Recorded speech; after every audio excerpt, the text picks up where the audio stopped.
Hey guys, we finally had a deer take a dirt nap. I shot one here in Missouri just yesterday morning actually. But I got the favorite part of the deer. It's not the loins, it's not the back straps, it's the deer heart. The deer heart is the best tasting thing in my opinion, but you have to cook it right. So today I'm going to show you guys how I cook deer heart and how to make it taste great. The first thing you want to do is obviously take your heart and you need to wash it really well. As you can see in the bag, a lot of blood. We did have this thing kind of in the grass, so there's a little bit of dirt stuff on it.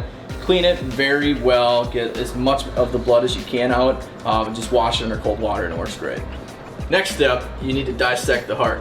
So we're gonna start by cutting it in half. And why I cut it in half is because inside the heart, there's a bunch of, I don't know if they're little veins, but there's white stringy pieces everywhere. We'll just go with that. And you don't want to eat those. You want to get all of those out of the heart the best that you can. And then cut all those white little tube things out as well. Because you don't want to eat those. You just want to eat the meaty part of the heart. So we're going to cut it in half, take those out. The next step after the heart's cut in half, we're actually just going to start cutting little slices. And that is what we're going to ultimately cook. And I go the way I go just because it gives you a better piece to eat. It's not too big, not too small, it works out just right. And once you have a bunch of little beautiful pieces that look like this, they're ready for the flour. Now, it doesn't matter what kind of flour, I don't know how many kinds of flour there are, I just use all-purpose flour. And both sides, coat this bad boy, and then into the pan.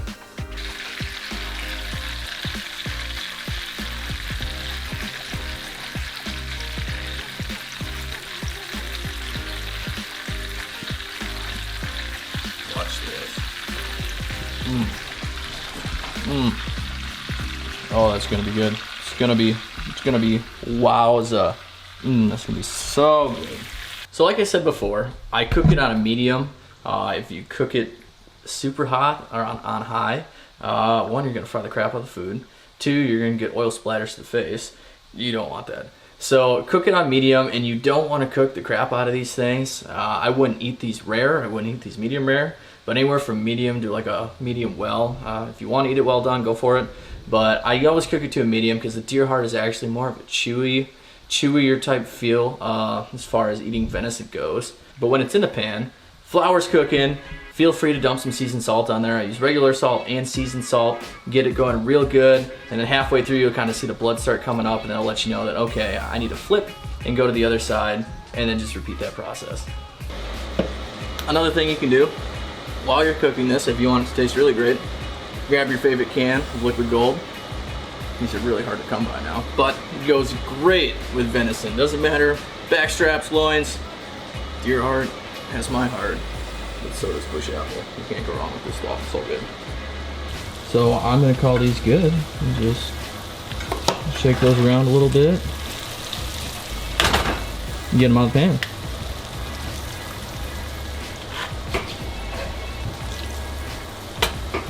Yeah, so we're gonna try these. And I normally cook these, I mean the way I'm cooking these is basically how I cook loin and back straps. But you can cook heart if you like a little bit more onion flavor. I'm gonna break those. Yeah, that's how I know your oil's a little too hot.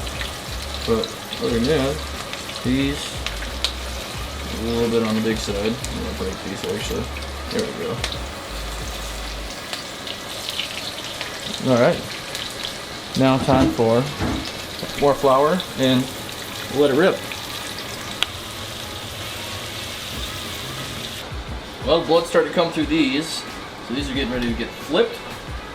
And I didn't mention it, but when you actually slice these things, I try to stick to the minimum of a 1/4 inch thick. You don't want thin slices like bacon, or they're gonna cook and just be done too quick. You don't want a super blocky piece. Like this piece is probably the thickest. I honestly should have cut that in half because it's about a 1/2 inch or so. It tastes way better for some reason when you have them at that 1/4 inch thick. So try and slice them like that. Oh, that looks so good. Shut it off. Get these things out of the frying pan. And I'm actually gonna segregate these on the plate a little bit. We got some with onions, some without. And Ellie's also never eaten deer heart before. Frankly, I don't know if she's even had much venison. But a lot of people don't eat venison, or don't eat deer heart in particularly, because they think it's gross or they just don't know how to cook it. So figured I'd show you guys how I do it from the field to the table. Get some of those onions in here. I'm not gonna dump all that flaming hot, blazing oil on there. But... Cool. Put that on a separate burner. We're ready to eat. First ever taste test for her eating venison heart. This is... Can I have the onion one? It's gonna be super hot. Can you take a bite of both? She's not excited.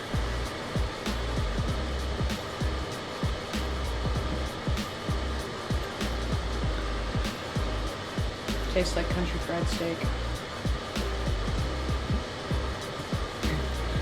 Well, there you have it, folks. We just made some country fried steak. I honestly don't. I don't think. How do you get country fried steak out of this? No. This is like God's gift to all humanity. So did you like it? Would you eat it? Yeah, I would eat it. It doesn't have any other taste other than well done steak, essentially. Well, she's just a hair. Don't eat it all. Oh, see, don't eat it all, she says, because she wants some more. Eat it. Okay, one last bite. This is the onion. I gotta see if it tastes different. Yeah, it's definitely hotter.